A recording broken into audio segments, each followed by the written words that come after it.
उमा भारती के साथ जब ये बातचीत आज मैंने कुछ देर पहले रिकॉर्ड की तो वो फुल फॉर्म में थी। उन्होंने इंडिया बनाम भारत कह लीजिए या इंडिया या भारत कह लीजिए, जो विवाद है उस पर भी प्रतिक्रिया दी है।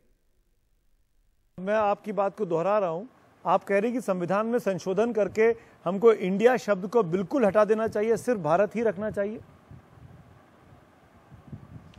मैं तो यही मानूंगी कि हमें इंडिया शब्द बिल्कुल हटा देना चाहिए, चाहे वो हमें किसी ने भी दिया हो, और हमें सिर्फ भारत शब्द रहना चाहिए। बाकी अब तो सब लोग बैठ करके तय करेंगे कि इंडिया शब्द को किसी प्रकार से बनाए रखना है कुछ समय के लिए, कोई टेक्निकल कठिनाई को सॉल्व करने के लिए। अन्यथा मैं तो जब राजनीति में नहीं थी, मैं तब से हस्ताक्षर अभियान चलाई थी इस बात को लेके कि हमें सिर्फ भारतवर्ष कहलाना चाहिए। हमारा असल में जो नाम है वो भारतवर्ष है और हमें वही कहलाना चाहिए। अगर आप इसको ड्रॉप कर देंगे इंडिया शब्द को, तो सरकार को तमाम बहुत बड़ी कवायद करनी पड़ेगी, बहुत खर्चा आएगा। जैसे रिजर्व बैंक ऑफ इंडिया है, वो रिजर्व बैंक ऑफ भारत कहलाएगा।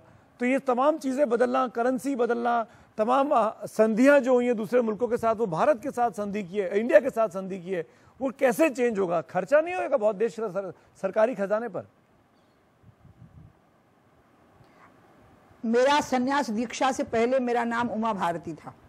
फिर जब मैंने संन्यास की दीक्षा ली 92 में, तब मैं 31 साल की थी और मैं दूसरे टर्म की मेंबर ऑफ पार्लियामेंट थी, तो उमाश्री भारती हो गया। तो हम मुझे कोई कठिनाई नहीं आई थी उसमें। ये कठिनाइयाँ बड़ी नहीं हैं, इनके निदान हो सकते हैं। हमें आराम से आदत पड़ गई है आसानी से चलाने की चीज़ों को।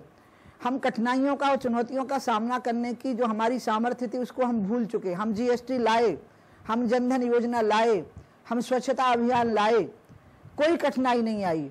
लोग बोले थे कि ये नहीं हो पाएगा, और हम जब राम जन्मभूमि पर सुप्रीम कोर्ट का फैसला आया तो पूरे देश ने उसको स्वीकार कर लिया। भव्य राम मंदिर का निर्माण हो रहा है। ऐसी कितनी कठिनाइयां थी हमारे सामने कि ये नहीं हो पाएगा, और वो हो गया। ये जो हमारे अंदर डर बैठ गया है लंबे समय की गुलामी के कारण कि ये नहीं हो पाएगा, ये हमें अपने अंदर से निकालना है। हमें अपने अंदर ये रखना है कि ये हो पाएगा, ये संभव है, क्योंकि पहले ऐसा था तो अभी भी ऐसा हो सकता है।